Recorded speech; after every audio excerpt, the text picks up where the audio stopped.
Saludos en el nombre del Señor, paz y bien para todos. Hoy 2 de noviembre la iglesia celebra el Día de los Difuntos.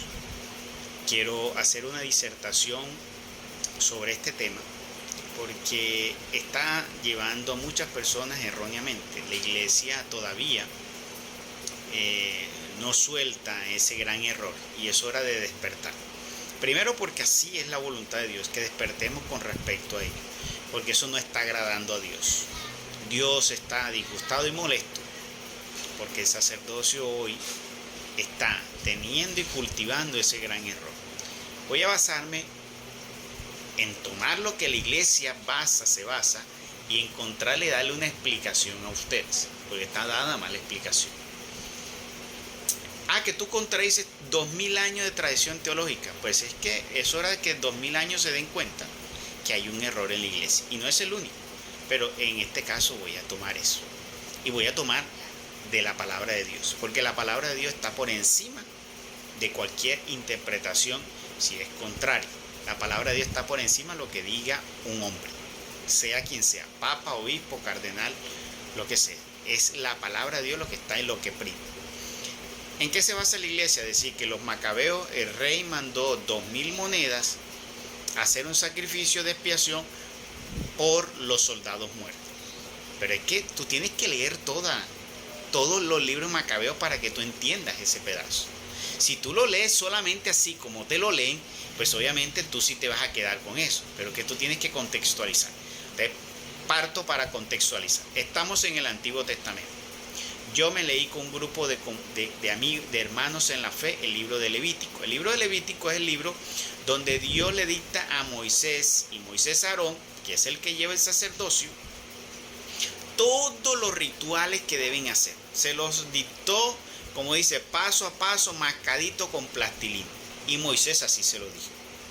Eso era lo que iba a regir y rigió el sacerdocio hasta la venida de nuestro Señor Jesucristo, que fue quien lo transformó desde la última cena. Entonces, si usted se lee el libro de Levítico, que yo me lo he leído, no existe ningún ritual, ninguna orden de Dios de orar por los muertos. No existe. Entonces es inválido creer que eso fue lo que mandó a hacer. Ahora vamos a interpretar qué fue lo que mandó a hacer el rey. Resulta que si usted se lee bien el libro Macabeo, el rey estaba en guerra. Entonces ellos iban ganando la guerra. O sea, ellos iban bien. Cuando el pueblo de Israel estaba bien con Dios, pues las cosas iban bien. Eso lo pueden ver ustedes cuando usted lee en la Biblia. Cuando el pueblo de Dios se le volteaba a Dios, por decirlo así, o entraba en idolatría o en comunión con pueblos paganos, pues Dios los abandonaba y los cogían y los arrasaba. Entonces, ¿qué pasó? Fueron a la guerra. Resulta que murieron muchos soldados. El rey se estremeció. ¿Qué pasó aquí? Él sabía que algo había pasado en contra de Dios. Mandó a que trajeran los soldados, los requisaron y encontraron en todos los soldados que fueron a la guerra, encontraron ídolos en su bolsillo. Léanlo en Macabeo. Lean todo el Macabeo. Encontraron ídolos en sus bolsillos.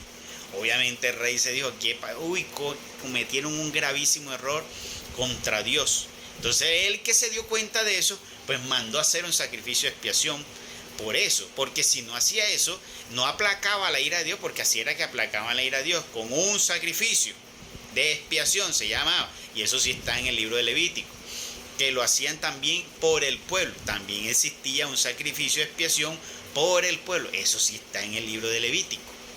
Entonces él se dio cuenta que cometieron un error y que por eso perdieron esa batalla.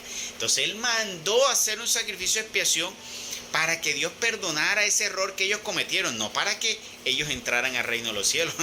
Es muy tonto creer eso. Y a mí me cuesta que durante 2000 años no exista un hombre que se haya dejado guiar por el Espíritu Santo para poder darse cuenta de eso, porque es que me parece a mí ese criterio muy débil. Entonces él fue por eso, espiar porque cometió el error para poder ganar la batalla. Entonces por eso hizo, para que usted entienda. Entonces él no crean ustedes que él mandó para que ellos entraran al reino de los cielos. No, era para espiar porque ellos cometieron una gran culpa. Y eso obviamente para que, como dice uno, purificar otra vez el campamento y el pueblo. 2. Cuando el rey David tenía a su hijo enfermo, que estaba a punto de morirse, él ayunó, se puso de sayar, se echó ceniza como hacía antes. Y murió, ¿qué pasó? Se vistió, se arregló y se puso feliz.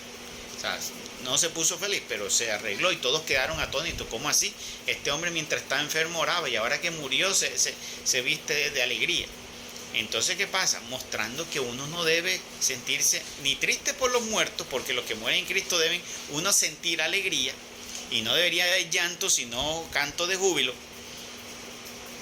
Pero el cristianismo ha perdido como que la noción, porque todavía somos cristianos y nos hacemos llamar cristianos y derramamos lágrimas por esa persona.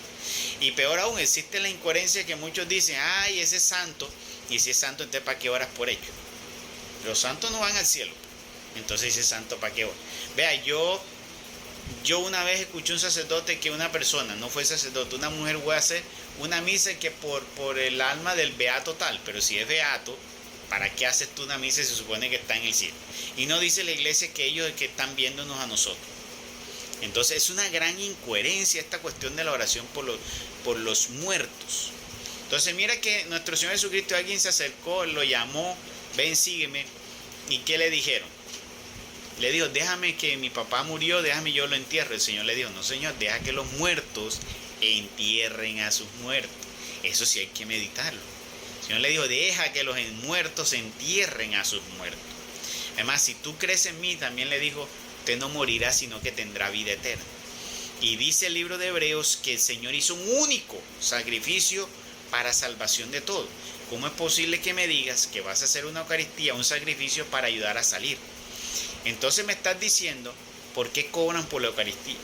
¿Por qué si orar por los muertos los sacara de allí, por qué lo hacen solo el 2 de noviembre y no lo hacen todos los años? Toda esta comitiva y toda esta parafernalia y todo esto que ¿por qué no lo hacen durante todo el año? ¿Por qué tienen que cobrar? Entonces el reino de los cielos para los ricos, porque los pobres no pueden. Imagínate tú esa cantidad de mafiosos que se mandan a hacer misa para sacarlos de allí. ¿Cómo sabes tú que una persona está en el cielo? ¿Dónde está? ¿Cómo sabes tú en realidad? Porque una persona que no merezca el reino de los cielos, usted por más misa que haga y oraciones que haga, no lo va a sacar ahí, porque es que Él estableció la condenación sobre su vida.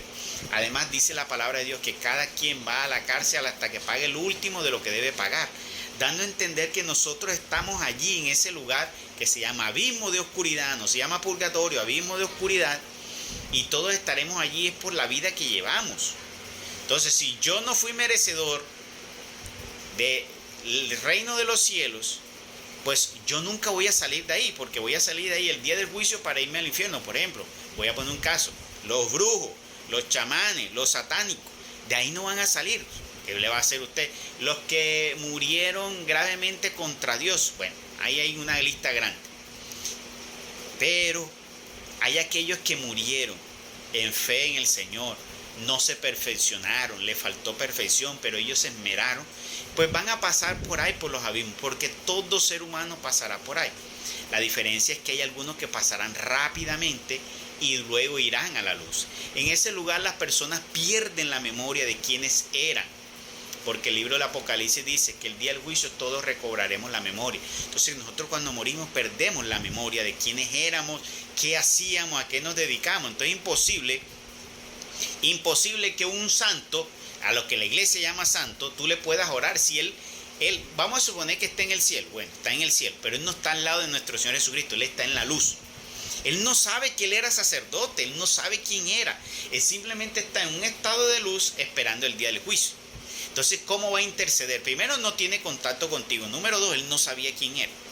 Entonces, es incoherente creer que él puede orar. Entonces, número 2, ellos no pueden interceder y yo no puedo sacar a una persona de allí porque él ha determinado con su vida y sus acciones el tiempo que tiene que durar allí.